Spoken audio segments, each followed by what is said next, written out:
শুভ বৃহস্পতিবারের দুপুর বন্ধুরা। আজকে আমি ঠাকুরঘর থেকেই ভিডিওটা শুরু করেছি। প্রথমে আমি স্নান টান করে আমি আমার ভগবানদের মানে সেবা দিয়ে দিয়েছি। দিয়ে তারপরে আমি আমার সংসারের এর কাজকর্ম করব।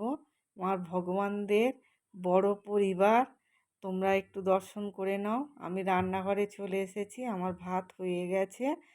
আর একদিকে কড়া বসিয়ে দিয়ে মাছ ভাজতে বসিয়ে দিয়েছিলাম, আর অন্যদিকে আর একটা কড়াতে ঝিঙে আলু মাছের ঝোল করব বলে সেই বসিয়ে দিয়েছি। সকালবেলা খুব তাড়াহুড়ো। কোন কোন বন্ধুদের এই রকম সকালবেলা রান্না আমাকে কমেন্টে জানিও। 9টার মধ্যেই খেতে দিতে হবে। তার মধ্যে ঝোল ভাত আর ভাতের মধ্যে সিদ্ধ দিয়ে দিই, সিদ্ধ আর ওই ঝোল ভাত খেয়েই চলে যায়। বেশি কিছু হয় না। আর যেদিন সময় পাই একটু তাড়াতাড়ি শুরু করি, সেই দিনকে অনেক কিছুই হয়। আর তা হাজব্যান্ড খেতে চায় না, শুধু ঝোল ভাত আর ওই ভাতের মধ্যে সিদ্ধ খেয়েই চলে যায়। আমার ওই মাছের ঝোল আর ভাত হয়ে গেছে। আর একদিকে ডাল বসিয়েছি, আর কলমি শাক চচ্চড়ি বসিয়েছি। বড় ছেলের ডাল খাবে।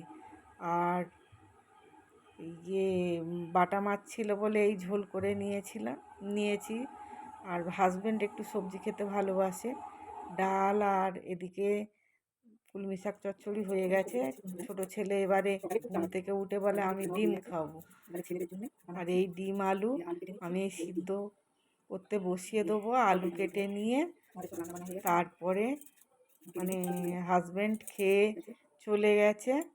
এবারে আমি ওই ছোট ছেলে আর আমি, বাকি বড় ছেলেও খেয়ে নিয়েছে। ও ডাল, বড়া ভাজা আর ডিম আলু মাখা ওই সব দিয়ে খেয়ে নিয়েছে। আর এখন বসিয়ে দিয়ে আমি এবারে পান্তা খাবো। আজকে অনেকটা পান্তা ছিল। এখানে ওই গন্ধরাজ লেবু, কাঁচা লঙ্কা, তেল ছড়িয়ে নিয়েছি।